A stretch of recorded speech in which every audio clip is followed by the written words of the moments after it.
Everyone, good afternoon. My name's Stephen Firth. I'm from Monash Microimaging, and I'd like to welcome you all to today's Monash Advanced Microscopy Seminar. Today we have Adam Glaser from the Allen Institute for Neural Dynamics. Adam works in the multi-scale molecular neuroanatomy group. I had to practice that a couple of times, focusing on the development of hardware and software tools for large-scale imaging projects. And today's seminar is a bigger and better picture of patient samples, clinical applications of light sheet microscopy. So thank you for joining us, Adam. Please take it away.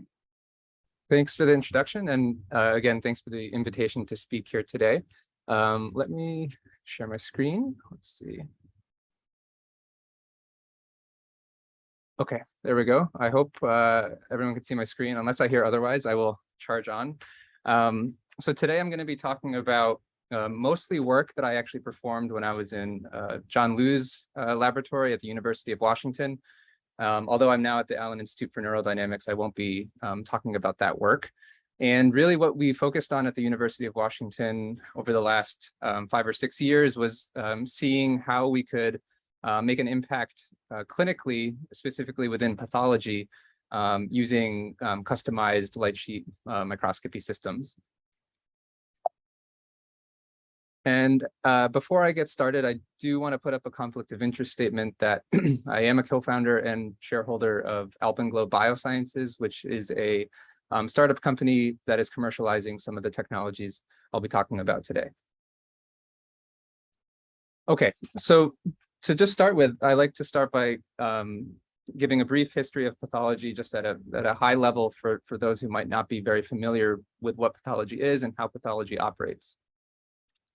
If you go back historically, I think some of these paintings, for example, this Rembrandt painting from the 1600s called The Anatomy Lesson of Dr. Nicholas Tulp, shows the essence of pathology in that there's this idea of excising tissue from the body to study disease, and specifically to try and look at the tissue at a microscopic level or say macroscopic level. Now, if you fast forward 200 years to now, say 1811, this is a black and white photo of the pathology laboratory at Massachusetts General Hospital. And you can see that this sort of pathology process has become a little bit more standardized. It is an actual laboratory. You see beakers of different chemical reagents, and you see the pathologist there in that photo. And now if you fast forward another 200 years to the present day, these are some pictures from the University of Washington of a lab technician.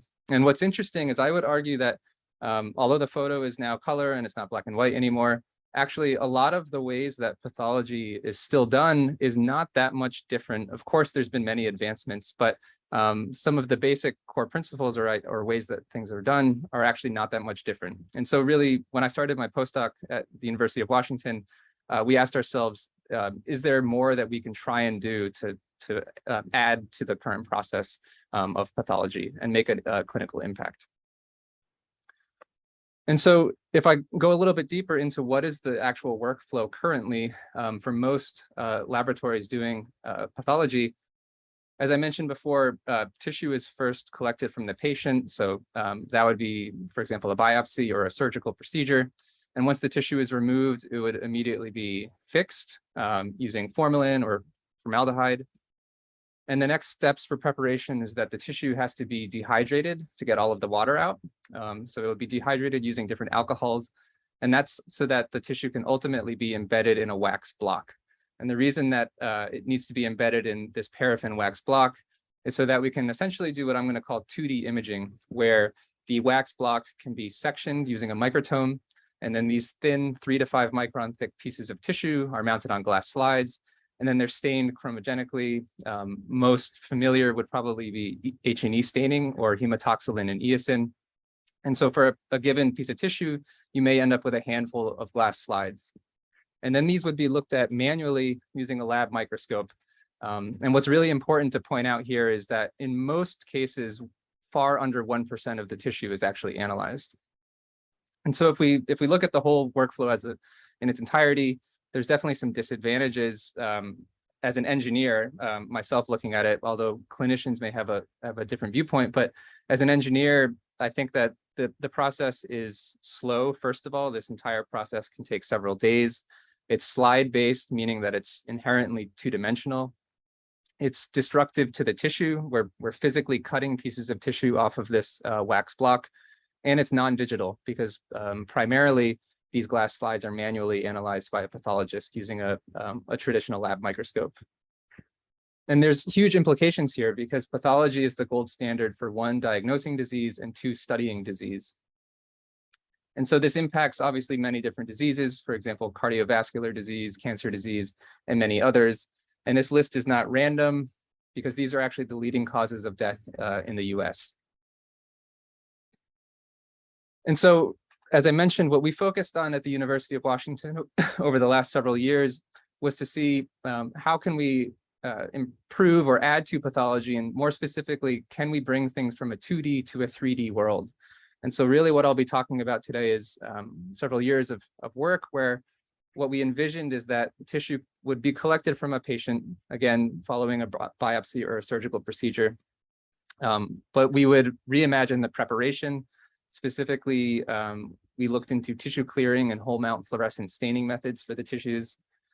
And then really where my expertise is in the hardware to do the 3-dimensional imaging. So developing custom optical systems, which are really purpose-built for clinical pathology and 3D imaging. And then finally, a little bit on the data analysis side of things and thinking about computational tools for acquiring and storing and visualizing these large data sets. And some advantages here that we thought are that 1, you get volumetric 3-dimensional information from the tissue. It's non-destructive. We're optically sectioning the tissues with light. We're not actually physically cutting anything. And you end up with terabytes and terabytes of digital data, which can be, for example, analyzed using machine learning or other image processing techniques. And again, this would be to hopefully improve our ability to diagnose and study disease. And what I'll be talking about mostly today was our focus on cancer specifically. So before I dive into all of the technical details, if we zoom out a little bit and just think about the impact, we can ask ourselves, what is the value in 3D imaging for cancer? Why would we want to do this? And I think it helps to think about some sort of anecdotal cartoon examples to sort of think about how we could impact the cancer research. And so one category I'll refer to as convoluted structures. And so if we were to look at what I'm calling a convoluted structure on a single 2D glass slide, you would see what I'm showing there in this little white box, which is meant to represent the slide. And you'd see a few cross sections of the structure. Some would be circular, some would be ellipses. But I'd argue it's extremely hard to visually imagine what the 3-dimensional structure or really what's going on inside the tissue from this one 2D slide. But if we could look in 3 dimensions, we would actually understand a lot more, for example, the branching tree structure of this convoluted structure. Another category I think is important to think about would be complex cell distributions. If you had a number of different cell populations, which I'm coloring red, green, and blue, on a 2D slide, if you may be fooled into thinking that the 2 red cells are actually closest to the blue cell and the green cells are farther away. But again, if you could look in 3 dimensions, you might notice that there's actually green cells right above and below where your 2D slide was taken. And finally, a third category would be sparse cells, where you simply would have very little chance of ever catching them or seeing them on a 2D glass slide. And again, if you could look in 3 dimensions, you might notice that in your tissue volume, there's these 2 foci of the rare cells that you're looking for. And these have real biological relevance. I'd argue that convoluted structures could be vasculature, lymphatics, or glands. An example of where complex cell distributions would be important could be immune cells. And sparse cells within the context of cancer could be rare metastatic cells. And so if we could start to gather 3D information and analyze 3D information from these tissues and these cell populations, we could begin to ask other questions. For example, what is the true status of a cancer? How might we try and better treat the cancer? Why is a treatment maybe not working? Where has the cancer spread? And et cetera. And John Liu, who was my postdoc advisor a few years ago, put out an excellent perspective article in Nature BME if you'd like to read more on some of these specific topics. Okay, so when we started technically thinking about how we might do this, at the time, we realized that there's really a new opportunity within this space, especially as an optics person, in that there's optical clearing methods, which are really now enabling unprecedented access to the 3D information within tissues. And here I'm just putting up several of the many, many acronyms of excellent clearing protocols, which have been pioneered by different groups. For example, Clarity, which many people may be familiar with, as well as Cubic from Japan, and then all of the different variants of disco clearing. But I think the take-home message is that chemically, sort of on the tissue processing side of things, it is now possible to render tissues extremely transparent, which on the imaging and microscopy side completely changes the game in terms of how you might capture the 3D information from tissues. And so from the title of my talk, no surprise that the microscopy method of choice that we've been pursuing is light sheet microscopy. And so I'm sure most people in the audience are probably familiar with light sheet microscopy, but I'll give a quick overview on this slide. This is a picture from Wikipedia, which I think nicely illustrates sort of the essence of a light sheet system. The main difference from more traditional methods, for example, a confocal or a wide field microscope, is that in a light sheet system, you have two different optical axes, and you actually orient them at 90 degrees to one another. So as I'm showing here, you illuminate where this blue arrow is showing, and you create a thin sheet of light, which optically sections through the specimen, which in this case is this green sphere. And then if you make that sheet coplanar with the imaging plane of your detection axis, then you can essentially just image that light sheet and capture millions of pixels that are optically sectioned within the specimen all at once. And so that's what this simple idea of sort of illuminating at 90 degrees and only exciting a thin plane allows you to image extremely quickly onto a camera, as opposed to sort of raster scanning methods like a confocal microscope. And typically, or more historically, light sheet microscopy has been extremely impactful for developmental biology, where the specimen can be mounted, for example, in a capillary tube. It can be alive, and then you can perform dynamic imaging over really unprecedented timescales. These are two, I think, of the prettiest and most stunning data sets that I've seen from the developmental biology field. And this is from Loic Royer in his Nature Biotechnology paper. And really, light sheet has been extremely, extremely impactful in this sort of dynamic live imaging space. And so for us, when we imagined how can we take a light sheet system and really make it purpose-built for clinical applications, we realized that we had somewhat of a biodesign challenge in that we didn't think any current light sheet system was really very, very compatible with routine clinical use. And it really has to do with the geometry and sort of the steric constraints and form factor of different light sheet systems. And without going into too much of the details, a few of the architectures are shown here. The original SPIM design from Jan Huisken, where because they were looking at live specimens, you had this sort of cuvette that the objectives dipped into, and you could lower a very small sample into the chamber. It was hard to imagine putting large patient samples from surgeries into this type of system. Similarly, there's the ultra microscope where you had a larger cuvette, but still constraints on how large of a specimen you could mount.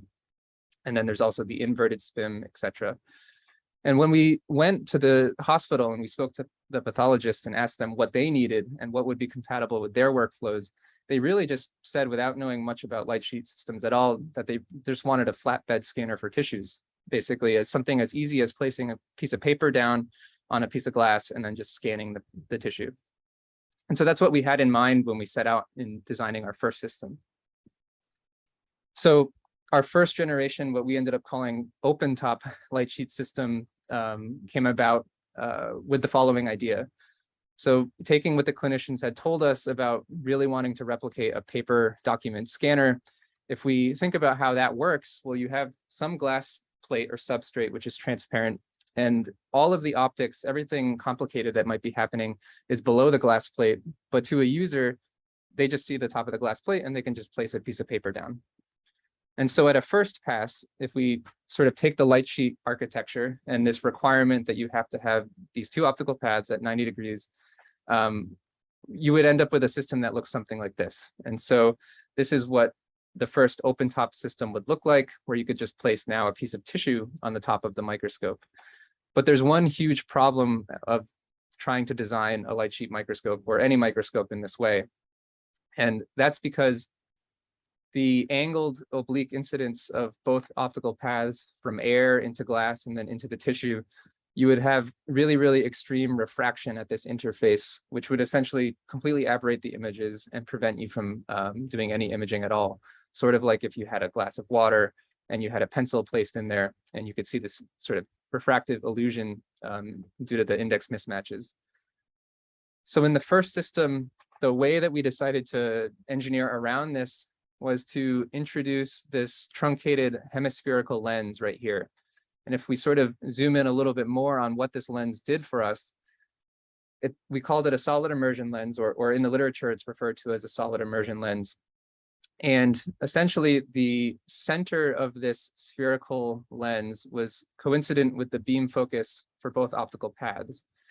And what that means is that anywhere along any ray along both the incident and the emitted fluorescent light always intersects the glass to air interface at a normal incidence. And so essentially it doesn't refract at all.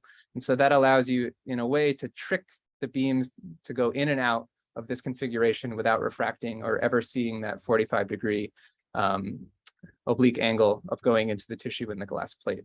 And so this was how we designed our first open top light sheet system. This is a sort of top-down view of the microscope stage and a large piece of tissue from the hospital that we placed on top. And the way the microscope could work is we would sort of do this serpentine scanning pattern across, in this case, the surface of the tissue, although everything I'm going to talk about today is really on optically cleared tissues.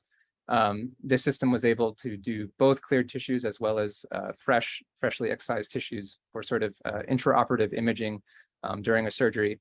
But the take-home message is that within just a couple of minutes, so say less than 15 minutes, you're able to scan the surface of a several centimeter sized piece of tissue at micron level resolution. But what we really got excited about on this system was the clear tissue imaging, as opposed to the sort of fresh tissue imaging that was shown in the video. And specifically, what we looked at at the end of this study was a human prostate biopsy from the medical center from an actual cancer patient. And so on the top, you can see this prostate biopsy before clearing, and on the bottom, you can see the biopsy after clearing, and now it's rendered transparent. And so for this exact specimen, after we did our imaging, it was sent to the traditional histology lab. And what we received back was just a single 2D glass slide. As I mentioned, this is sort of the clinical practice for most histology labs. But with our light sheet imaging, what we were able to do is image the entire biopsy in 3D on our light sheet system. And so this is the data from that scan. And what we did with this was just an n=1 sort of sample at the end of our first study. What we did is we took a Z-stack of the light sheet data, which is sort of playing here in the video. And what we did is we scrambled the depths so that it was, in essence, not a continuous movie, and every frame would look pretty much independent from one another. And then we had our two pathology collaborators, Nick Reeder and Larry True, grade this prostate cancer for the randomized images that they were seeing. And then what we could do afterwards is plot what they thought the grade was as a function of real depth in the tissue. And we saw two very interesting things. One, we saw that both pathologists changed their own answer on the prostate cancer grade as a function of depth. And they also did not agree with one another in many cases. And this is actually, there's huge implications for this grading level for this particular biopsy, where the grade or the Gleason pattern would be either a 3+3 or a 3+4. The distinction here is that if the grade was a 3+3, that patient would clinically be put on active surveillance, and they would go home and they would come back 6 to 12 months later for a repeat biopsy procedure to check on the cancer. Now, if the grade was a 3+4, that patient would actually go into surgery and have a radical prostatectomy to have their entire prostate removed. And so this is a huge clinical decision. And we were alarmed, but also really intrigued to dig deeper into this, given the sort of anecdotal results that we saw in this small data set from this first paper. And what was interesting is after we unscrambled the depths and we showed the pathologists both this continuous 3D video where you can start to sort of mentally visualize what is going on in 3 dimensions, they both agreed that the true grade should be a Gleason pattern 3+3. And I think this really boils down and fits nicely into that convoluted structures category that I mentioned previously. So we were definitely most excited about this particular aspect of the first study, and the NIH director agreed. And I think that there was a lot of interest from ourselves and others that we should pursue this sort of 3D imaging of prostate biopsies in more depth. And so the clinical feedback that we received, or I received as sort of the microscope developer, was really that we needed to image smaller and deeper into tissues. And if I dig into that a little bit more, our first system, if I plot the lateral resolution on the y-axis and the axial resolution on the x-axis, it was quite zoomed out in that the axial resolution was only 7 microns and the lateral resolution was about 2 microns. And really clinically, what the pathologist told us is that we really needed to be in the range of a 20x lab objective, which would have around just under submicron lateral resolution.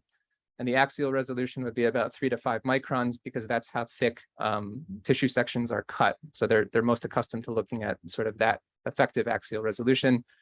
And so it just so happened that John Daniels from ASI was designing sort of a cleared tissue dedicated objective that put us right in that ballpark. And so sort of working with John Daniels to get one of the first prototype objectives, we really designed our new system specifically around this one lens. And what we also did is we were able to increase how deep or how thick of a tissue we could image. Our first system was limited to just a few hundred microns, and that's because that hemispherical lens really limited how deep we could go, in that we could not physically lower the tissue because the hemispherical lens would prevent us from doing that.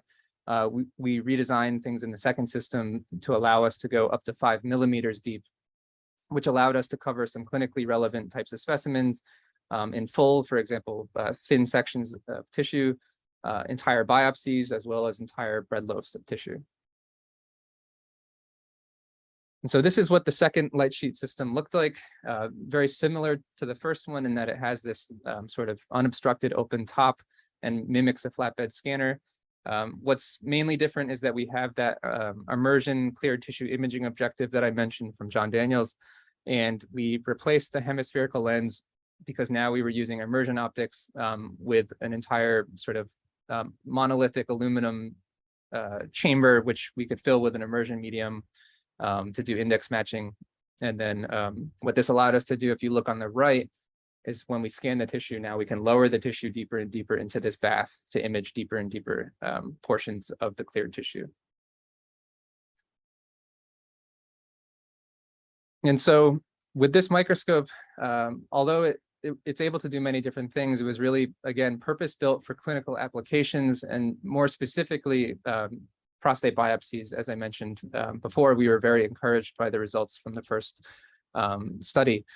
And so in this video, what you'll see is, again, a top view of our open top light sheet system. And now the sample holder is actually a 3D printed chip, which is index matched to the immersion chamber below, as well as the clear tissues themselves. And they're a little hard to see, but I've boxed out with the little rectangles where, in this case, there's over a dozen prostate biopsies from a single patient at the hospital that have been cleared, stained, and then placed onto the system.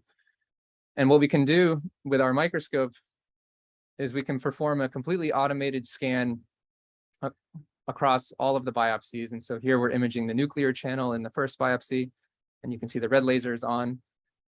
And then we simply, in a completely automated way, we iterate through all of the biopsies over several hours, and we gather all of the imaging information from this patient's 13 biopsies in this case. And so I think the total scanning time would probably be close to 12 hours, but there's no manual time once the system is set up, and it operates autonomously after that. And so if we came back the next day, these are the imaging results of those biopsies. And if we zoom in, for example, on biopsy number 8, and now we look at the 3 orthogonal views of this particular biopsy, you can see that this really is 3-dimensional information, or we are getting well-resolved 3D information from these biopsies. The greenish channel is a nuclear fluorescent stain, and actually eosin itself is fluorescent, and that's the sort of magenta purple fluorescent channel in these images.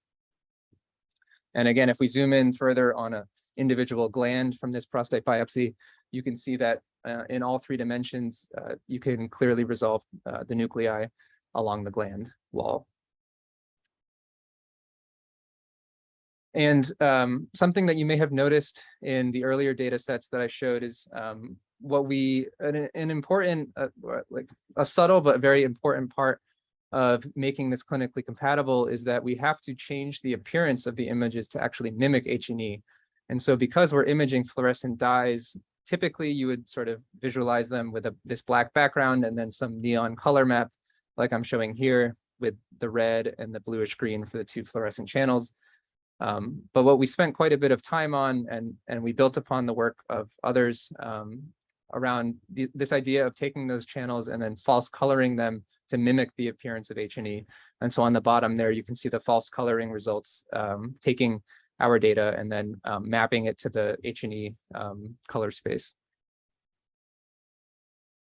And so now if we look with our newly designed 2nd generation system, if we look at a Z-stack through this prostate biopsy, I don't know how the image quality might be for all of you over Zoom, but safe to say the quality of the images was definitely improved over our first system based on sort of the clinical feedback that we received. And now it's the individual nuclei are well resolved, and even some subnuclear features are visible, which are diagnostically important for the prostate pathology and the grading of prostate cancer.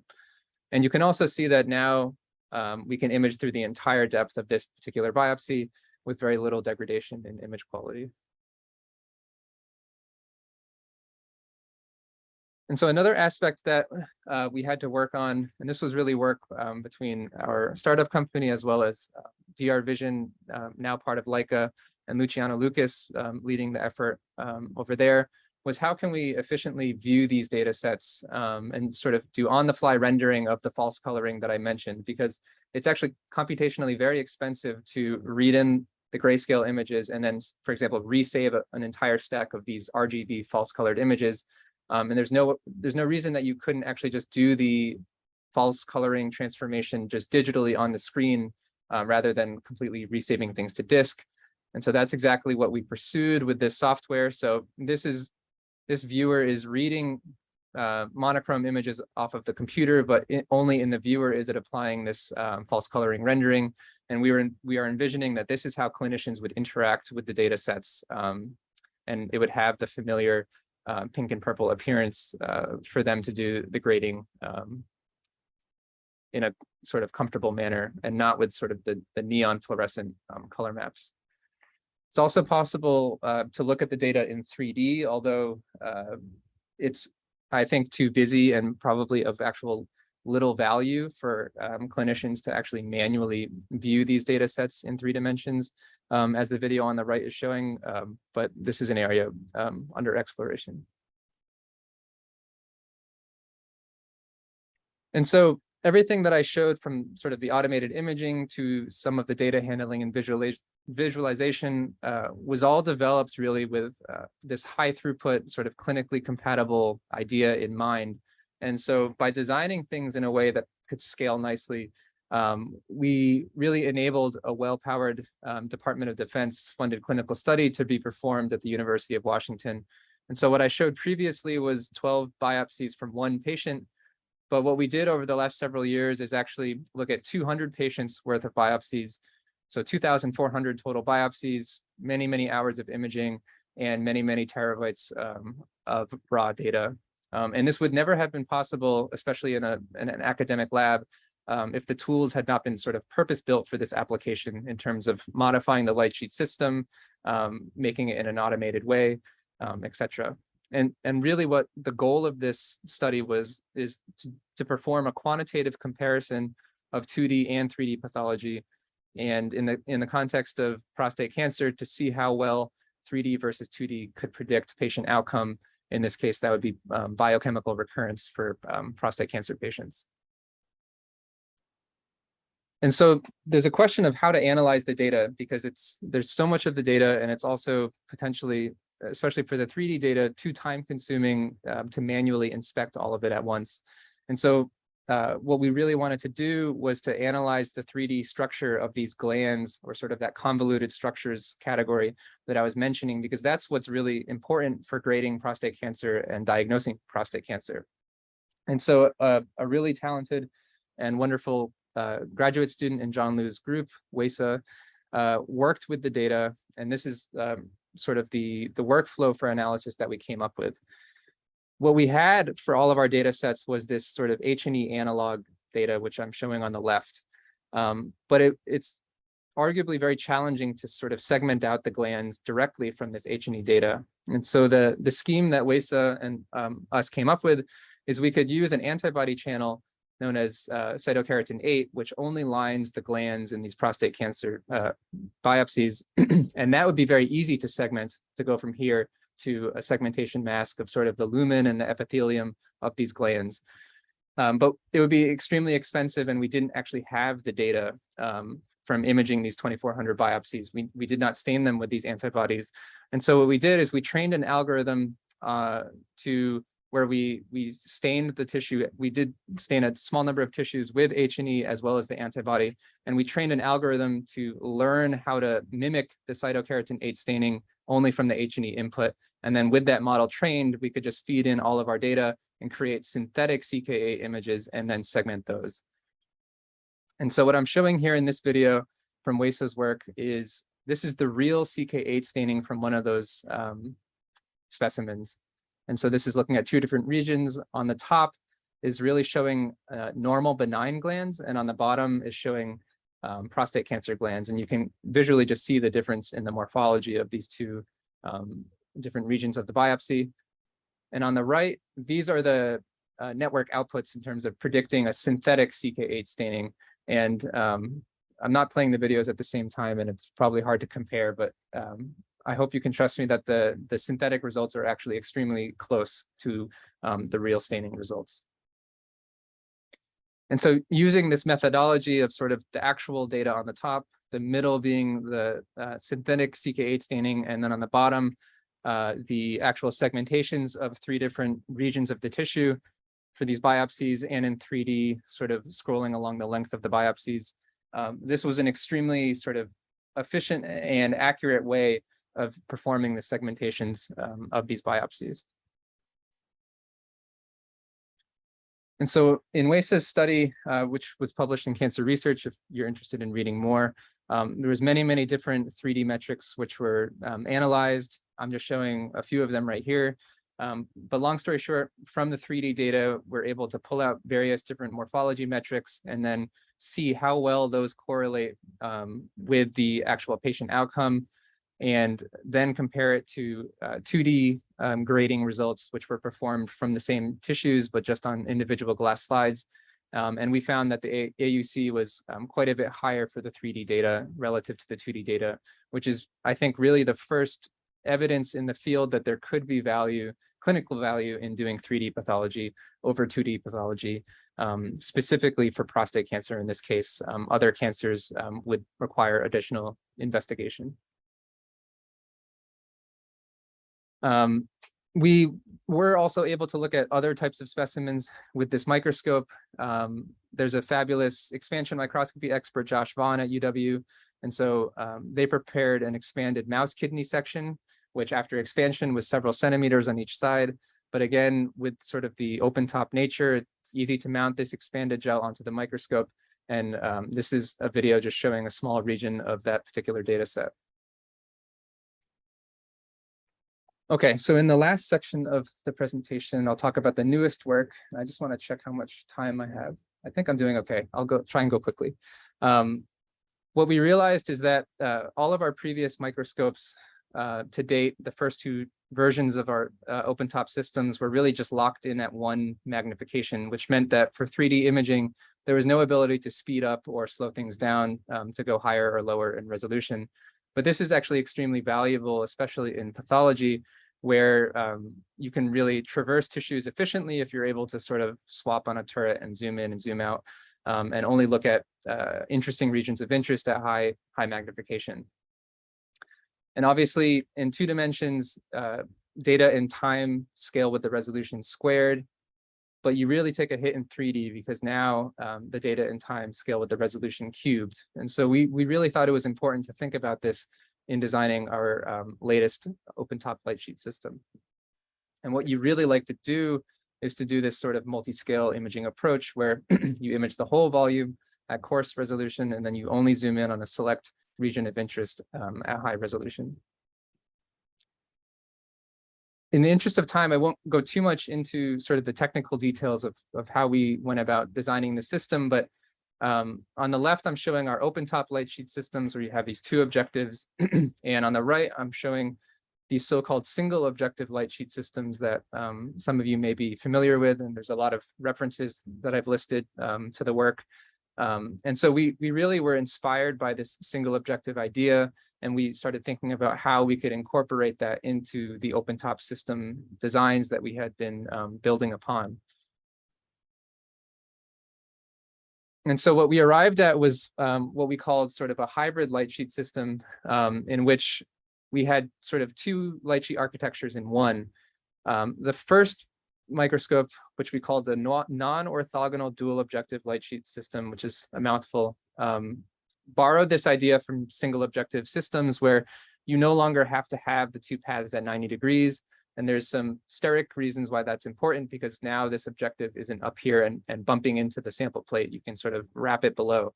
But we found that there's optically, there's a lot of advantages to not doing everything in a single objective, but just introducing a second objective, just not at 90 degrees, but doing everything else the same as a single objective system. And then what we were able to also do with this architecture is add another imaging objective on the other side, which formed sort of what looked like our previous open-top systems. And this hybrid sort of design allowed us to do very fast, low resolution imaging through the sort of traditional 90-degree system. And then using this non-orthogonal system, we were able to do high resolution imaging all in one sort of compact system. And this is how the system looks. Again, we bolt everything into an immersion chamber. And if we look at the resolution on this microscope, the green dots are for this new system. And again, there's these 2 different imaging modes. And I think that what we really tried to do is push farther in both directions. So we wanted to push higher in terms of the highest resolution possible, but we also wanted to pull back more than we had before to do sort of scout imaging, where we could very quickly cover large volumes to find interesting regions that we would then go back and zoom into. In terms of how big of a specimen we could image on this microscope, we also increased or doubled the imaging depth to be 1 centimeter. And this really opened the door for even larger sections of clinical tissues from surgeries, as well as whole intact mouse organs. So this is a video tour of the actual microscope. This is the light sheet illumination path. We have different colors. We have a tunable lens that allows us to do some axial positioning of the sheet. And then finally, that's the specimen holder right there. So into this chamber or this sort of holder, we can place multiple different types of specimens. And then there's 2 imaging paths down here. There's 1 camera, and then this is sort of the single objective inspired imaging path that I'm showing there. And it's an open hardware and software design. We're happy to share the hardware and software for anyone trying to replicate the system. And also through our company, we actually have now recently distributed several versions of this system, for example, to EMBL Rome, as well as the Wellcome Sanger Institute. And so it's gratifying and really nice to see that this system is actually making an impact outside of just our applications at the University of Washington. So these are some example imaging results.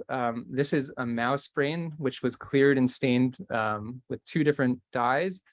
This is the low resolution imaging. So we're able to image this whole mouse brain in just about an hour, hour and a half at sort of mesoscale resolution. But then what we're able to do, as the video will show, is we can then identify a region that we want to go back to and image just that region at higher resolution. So this is sort of what the zoomed in data of the low course imaging looks like. But if we look at that same ROI now, when we turn on the high resolution path, we can clearly resolve the nuclei and the subcellular features with a lot more detail.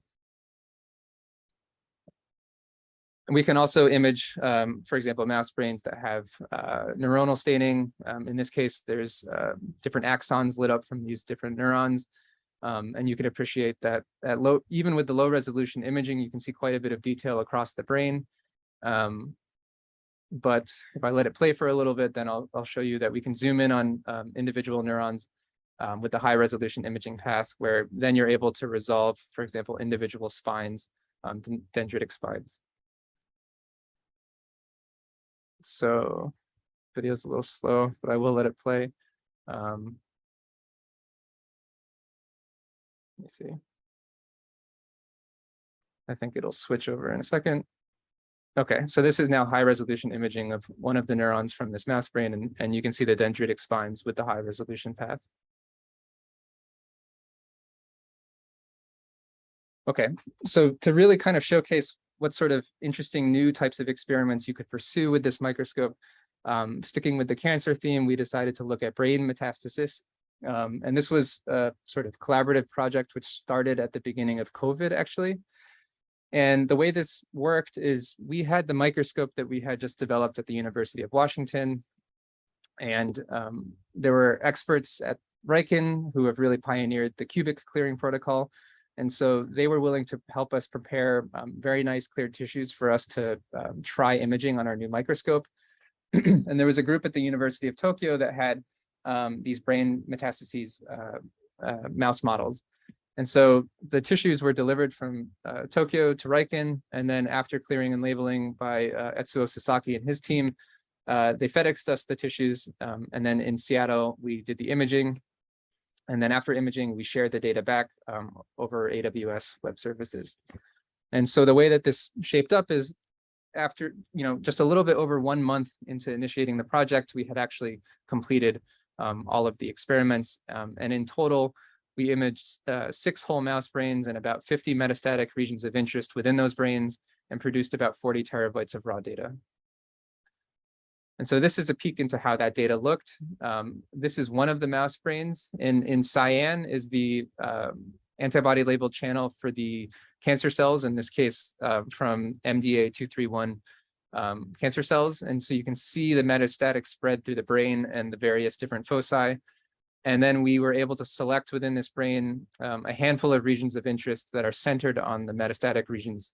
And without ever removing the tissue from the microscope or having to go back and forth between 2 different microscope systems to co-register everything, we could just leave the brain, and actually all 6 brains in one imaging session on the microscope, and then perform the imaging in a very streamlined manner.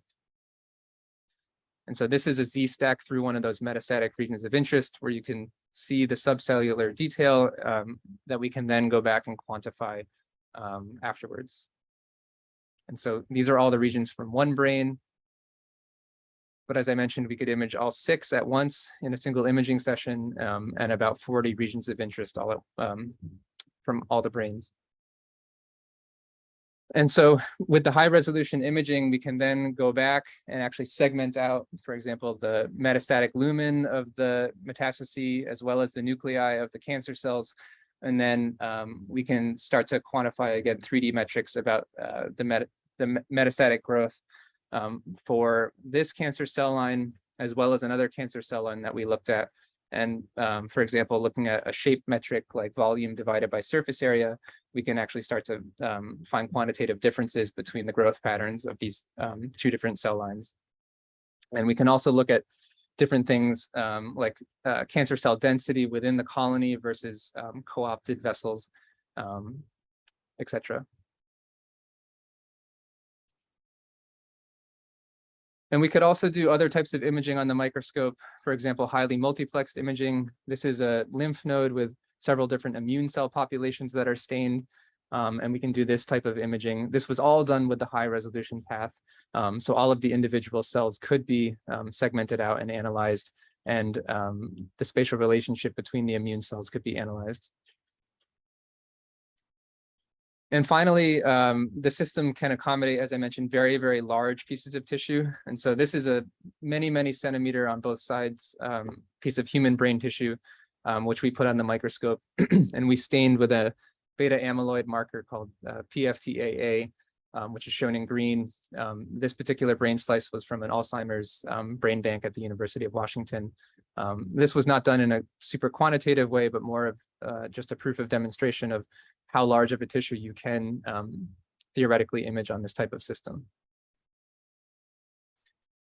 Okay, and in just the last couple of slides, I'll just mention where we're going. And so looking ahead to think about sort of where can we take these technologies, or where could we push further? If we imagine sort of trying to shape pathology or make impacts in pathology like we have been to date, really the next step that we've been thinking about is laboratory medicine, which would potentially in many cases come after the pathology, in that the glass slides that are made in the pathology lab can then be used for molecular testing. And so there's many, many implications for laboratory medicine, for example, personalized medicine and the molecular testing to take into account a patient's unique molecular profile. And so we've been thinking about how we can sort of further push our technologies into this space. And so one thing that we've been thinking about is our open top systems have this really great unobstructed top where we could potentially put accessory technologies.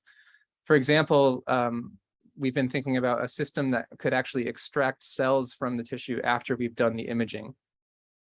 And so in Seattle here at the Fred Hutch Cancer Center, there's a really talented PI, Tarang Gujral, who has this crazy robotic system that I'm showing on the right. It's currently mounted on just a standard upright microscope.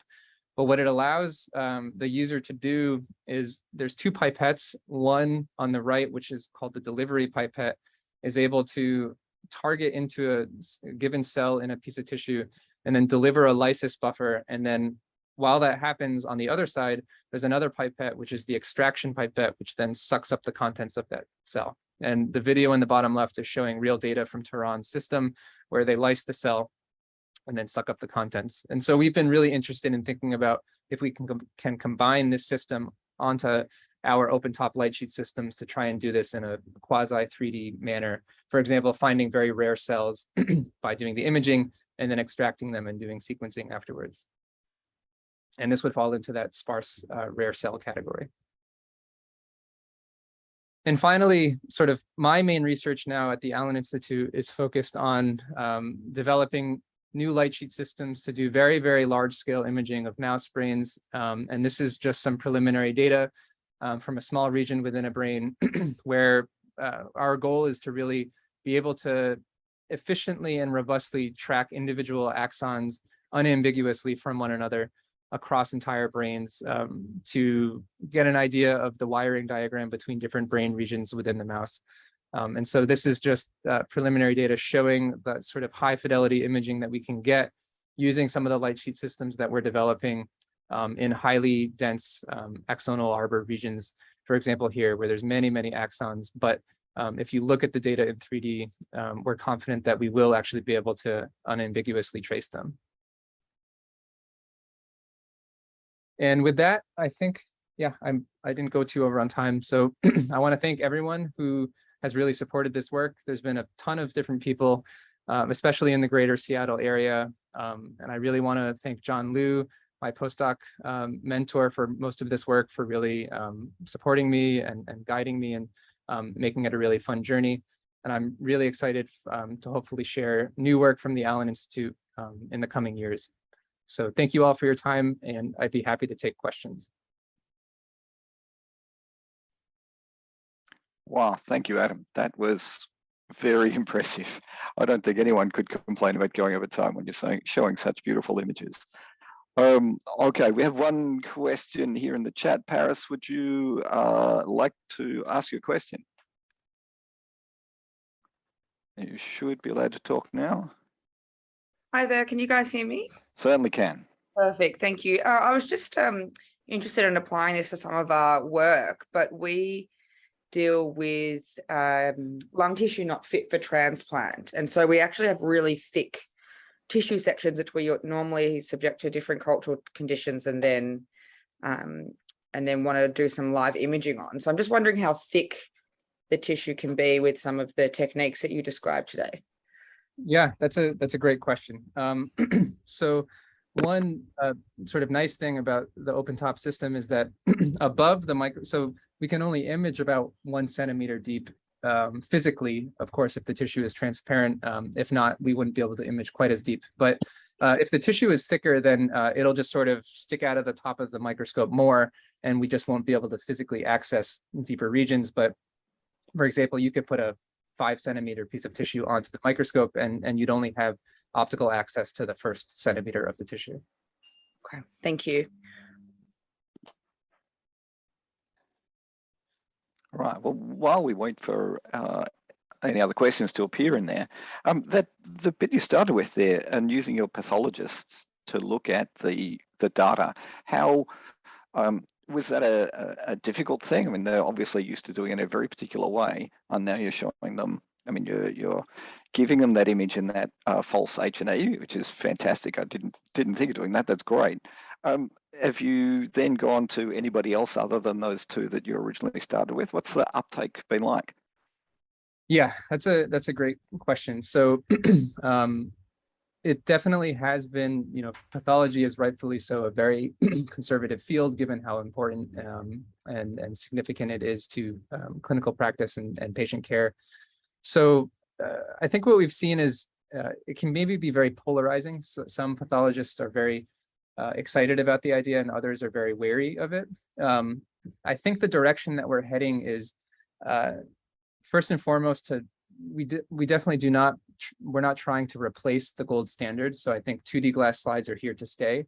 But if this type of technology in useful cases, for example, with prostate cancer, could become somewhat of a value-added test in that it's non-destructive to the tissue. So you could do the 3D imaging and then always do the 2D glass slides afterwards. And potentially there's added value from the 3D information. But I think, yeah, an important distinction that we've been trying to make is not trying to replace things, but to add imaging assays to the sort of suite of things that can be done in pathology. And particularly there's certain cancers or diseases where I think 3D, or from talking to our collaborators, 3D makes a lot of sense, prostate being arguably maybe the most impactful place. And it's not actually true for all different cancers or diseases that there would be value, but there's certainly others. And so I think what we'd hope is to find our way into a few different niche sort of use cases initially where we can really make an impact. And prostate cancer specifically is sort of our current beachhead where we're hoping to make impacts there and then potentially grow from there. Okay, fantastic. And that you were doing that image analysis to try and identify that. Have you done any further work on that to see, how that correlates with the pathologist's report? Yeah, so I think I realized I didn't mention it in the presentation, but so the 200 patients that we looked at, those were actually archived tissues. So they weren't from living patients. And so we had full follow-up, 30-year follow-up information from those 200 patients, as well as extensive reports. And so that was part of the clinical study design, was to allow us to sort of make statistical references to the endpoints. And so we specifically chose this biochemical recurrence as the metric that we were trying to predict, either from 3D or 2D data.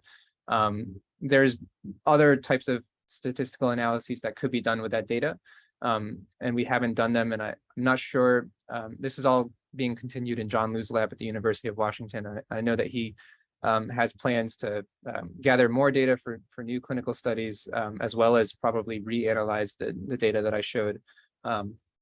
But to date, no, we haven't gone back. Okay, we have another question up here from an anonymous attendee. Let's see if I can find an anonymous attendee on my list to allow you to speak. I can't see it to allow you to ask it. I'll ask the question for you.